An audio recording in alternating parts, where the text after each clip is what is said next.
દક્ષિણ ગુજરાતમાં ઓક્ટોબર માસમાં શેરડીની રોપણી કરવાનો નિર્ણય ખેડૂતોના હિતમાં છે। દક્ષિણ ગુજરાતમાં મુખ્ય પાક શેરડીનો લેવામાં આવે છે। ખેડૂતો હાલ શેરડીના રોપણમાં લાગી ગયા છે, જો કે કૃષિ યુનિવર્સિટીની ભલામણની અવગણના થઈ રહી હોવાનું સામે આવ્યું છે। ઓક્ટોબરથી શેરડીની કાપની ભલામણ કરાઈ છે। મહુવા અને સાયણ સુગરે ઓક્ટોબરમાં જ શેરડીની રોપણી કરવાનો ખેડૂતો હિતમાં નિર્ણય કર્યો છે।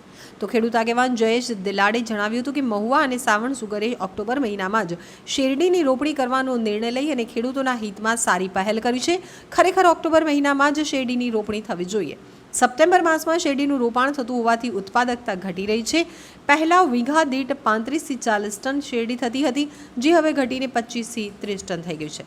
આ ઉપરાંત ઘાસચારો વધુ ઉગી નીકળતો હોવાથી ખેડૂતોએ દવાનો છંટકાવ કરવા પાછળ પણ વધુ 20 થી 22 કરોડનો ખર્ચ કરવો પડી રહ્યો છે। હવે ઘાસ મારવાની દવાનો છંટકાવ કરાતા જમીનની ફળદ્રુપતાને પણ ભારે નુકસાન થઈ રહ્યું છે। તો સપ્ટેમ્બર માસમાં રોપણી થતી હોવાથી કાપ ઉત્પાદનમાં ઘટાડો થાય છે। ઘાસ મારવાની દવાના છંટકાવથી જમીનની ફળદ્રુપતા વધુ નુકસાન પામે છે।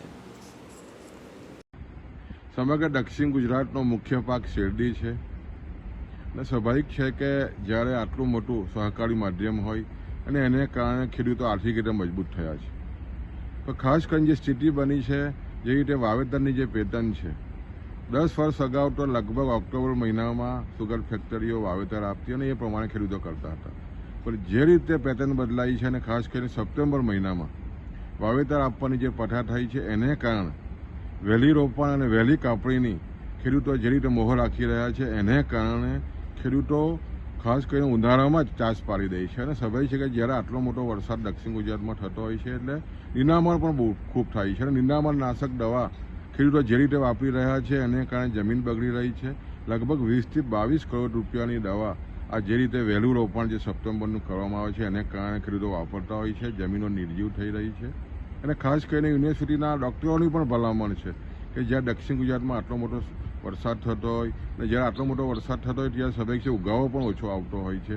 આવી સ્થિતિમાં ખાસ કરીને યુનિવર્સિટી અને ખાસ કરીને ખેડૂતો પણ જે રીતે વહેલા રોપવાની જે ઈચ્છા રાખી રહ્યા છે, એમાં ખાસ કરીને સુગર મેનેજમેન્ટે ચોક્કસ વિચાર કરવાની જરૂરિયાત છે। અને ખાસ કરીને ખેડૂતોની અને કૃષિ યુનિવર્સિટીની વાત સાંભળીને સાયણ અને મહુવાએ ખૂબ જ સારી રીતે ઓક્ટોબર મહિનામાં આ વર્ષથી વાવેતરની શરૂઆત કરવાની જે વાત કરી છે, ખૂબ અભિનંદનને પાત્ર છે।